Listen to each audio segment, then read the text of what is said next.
Hi friends, this is Rammohan. ఈరోజు మనం portrait painting చేయడం ఎలా, అది కొరల్ పెయింటర్లో, దాని గురించి మాట్లాడుకుందాం. ఫైల్లోకి వెళ్తే క్విక్లోన్ అనే ఆప్షన్ ఉంది. ఆప్షన్ క్లిక్ చేయండి. క్లిక్ చేసిన వెంటనే ట్రేసింగ్ పేపర్ పేజ్ ఓపెన్ అవుతుంది. ఓల్డ్ వన్ క్లోజ్ చేద్దాము, న్యూ వన్ ఓపెన్ చేద్దాము. ఇక్కడ మనం క్లోనర్స్లోకి వెళ్తే ఇక్కడ చాలా బ్రషెస్ కనపడుతున్నాయి. ఇప్పుడు దీంట్లో మనం స్మీరీ క్యామెల్ క్లోనర్ తీసుకుందాము.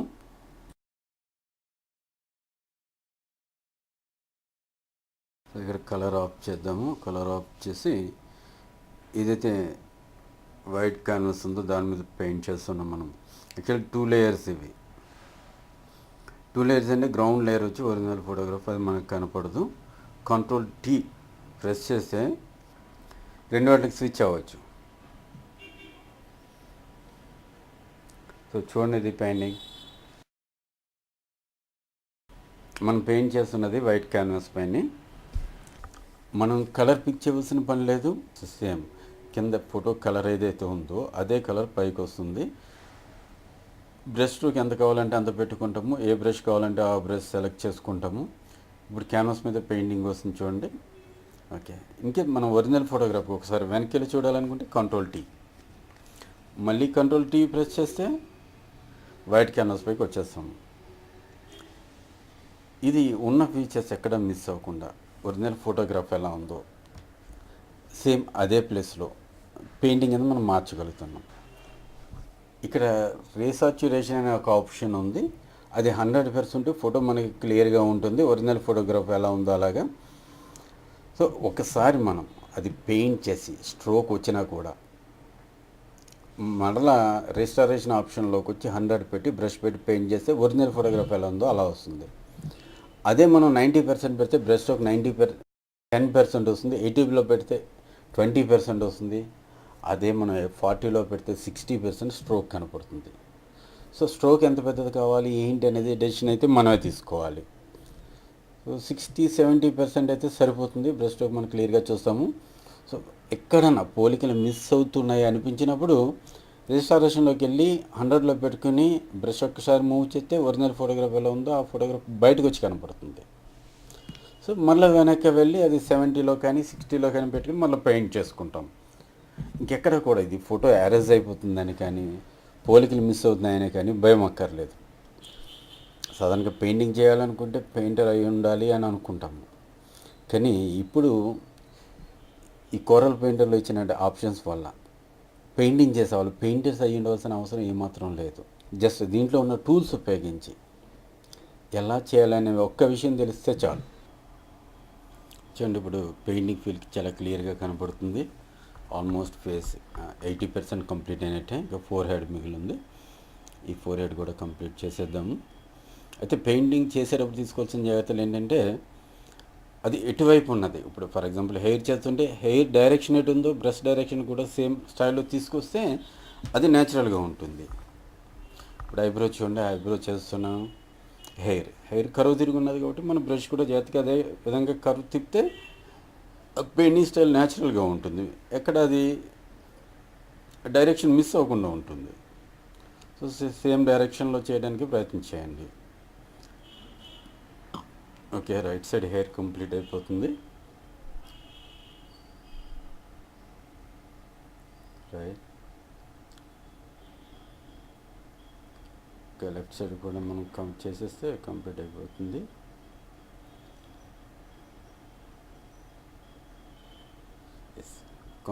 మధ్య మధ్యలో ఒక్కొక్కసారి కంట్రోల్ T ప్రెస్ చేస్తే మనకి ఎక్కడ ఎలా వచ్చింది అనేది ఒకసారి తెలుస్తుంటుంది. దీంట్లో మనం కీబోర్డ్ ఉపయోగించేదల్లా కంట్రోల్ T మాత్రమే.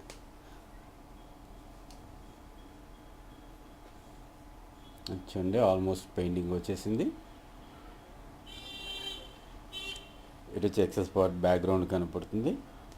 మన బ్యాక్గ్రౌండ్ పెయింట్ చేసినప్పుడు అది వెళ్ళిపోతుంది.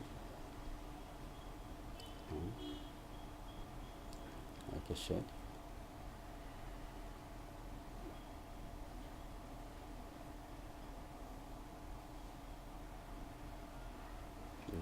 దీంట్లో చాలా బ్రషెస్ ఉన్నాయి. ఆ బ్రషెస్ అన్నీ చూడండి మీరు. ఒక్కొక్క బ్రష్ ఒక్కో స్టైల్లో వస్తుంది. సో అది మీకు చూపెట్టడం కోసం, కలర్ చూపెట్టడం కోసం అని ఇవన్నీ ఒకసారి చేస్తున్నాను.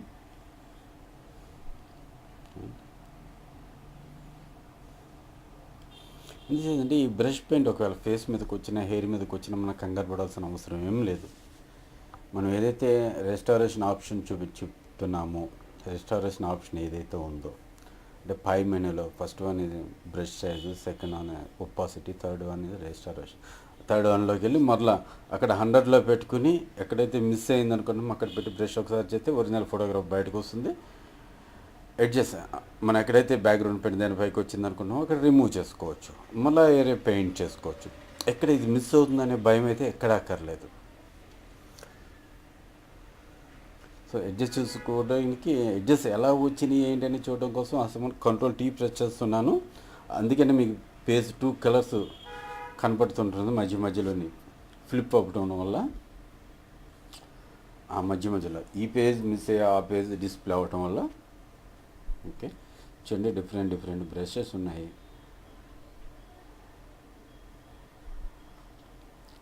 కలర్స్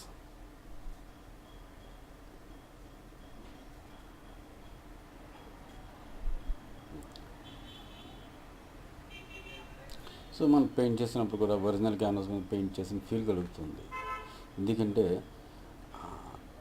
ఇది పూర్తిగా పెయింటర్ సాఫ్ట్వేర్.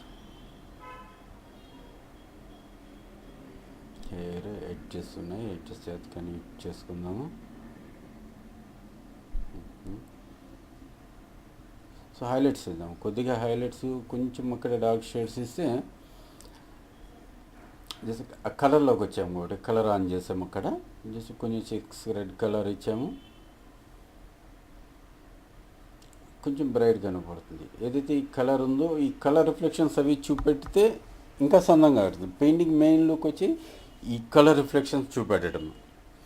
కలర్ రిఫ్లెక్షన్ చూపెట్టకపోయినా పర్వాలేదు, మామూలుగా కనపడుతుంది పెయింటింగ్. కలర్ రిఫ్లెక్షన్ చేస్తే ఇంకాస్త అందంగా కనపడుతుంది. బ్యాక్గ్రౌండ్ డార్క్ చేసి చూద్దాం, ఎందుకంటే అతనికి ఉన్నటువంటి వైట్ షర్టు, వైట్ హెయిర్.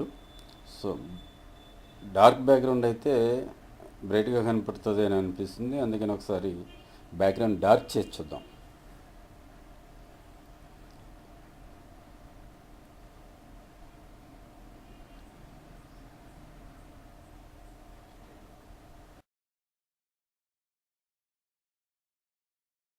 మనం పెయింట్ చేస్తున్నది బ్యాక్గ్రౌండే కాబట్టి మీ ఏ బ్రష్ తీసుకున్నప్పటికీ కూడా అందంగానే కనపడుతుంది.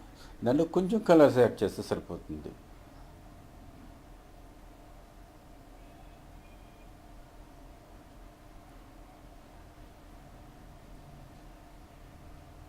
కొంచెం అక్కడ గ్రీన్ లైట్ అది రిఫ్లెక్ట్ అవుతుంది కాబట్టి ఆ లైట్ కొంచెం యాడ్ చేస్తున్నాం ఇక్కడ.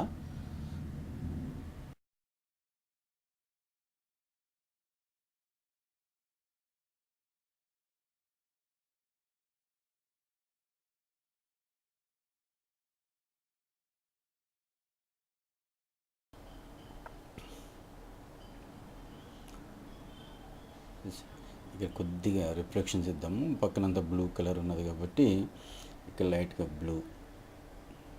ఓకే, బ్లెండింగ్ టూల్ తీసుకున్నాం. ఇప్పుడు బ్లెండ్ చేద్దాం.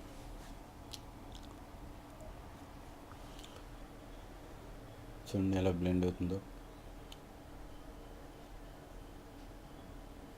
కొంచెం ఇప్పుడు స్మూత్ అవడం మీకు కనపడుతుంది. Just left side. Okay, brush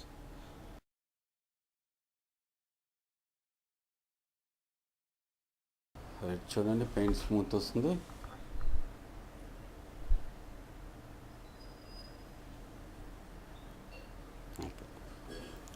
ఇలా మనం ఒక కోరల్ పెయింటర్లో కానీ ఫోటోషాప్లో కానీ మనం పెయింట్ చేసి అది క్యాన్వాస్ ప్రింటింగ్ ఇవ్వచ్చు. క్యాన్వాస్కి వాళ్ళు పెద్దగా ఛార్జ్ చేయరు. ఒరిజినల్గా క్యాన్వాస్ మీద చేసిన పెయింటింగ్ కన్నా మనం డిజిటల్ పెయింటింగ్ చేసి ప్రింట్అవుట్ తీసుకున్నది చాలా అందంగా కనపడుతుంది. ఎందుచేతంటే అక్కడ కొన్ని చోట్ల ఆయిల్ ఎక్కువగా ఉండటం, ఆయిల్ తక్కువగా ఉండడము, అంటే ఆయిల్ ప్యాచెస్ ఉంటాయి.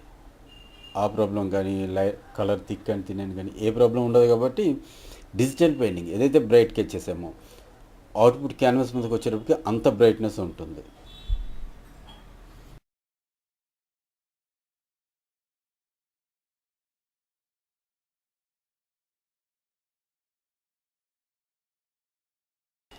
క్యాన్వాస్ మీద పెయింట్ చేయడం కన్నా కంప్యూటర్లో పెయింట్ చేయడం ఈజీ అనే విషయం మనందరికీ తెలిసిందే. అది ఫోటోషాప్లో కన్నా కోరల్ పెయింటర్లో ఇంకా ఈజీ. ఎందుకంటే దాంట్లో ట్రేసింగ్ అనే ఆప్షన్ ఉంది. కలర్ పిక్ చేసుకోవాల్సిన అవసరం కూడా ఉండదు. చూశారు కదా, కోరల్ పెయింటర్లో ట్రేసింగ్ అనే ఆప్షన్ ఉపయోగించి పెయింటింగ్ చేయడం ఎంత ఈజీయో. జస్ట్ కాస్త టైం స్పెండ్ చేస్తే చాలు, ఈజీగా పెయింట్ చేయగలరు. మంచి మంచి పోర్ట్రేట్ పెయింటింగ్ చేసి మంచి మనీ కూడా ఎర్న్ చేస్తున్న వాళ్ళు చాలామంది ఉన్నారు. సో వీలైతే మీరు ఆ ప్రయత్నం కూడా చేయండి. Thank you.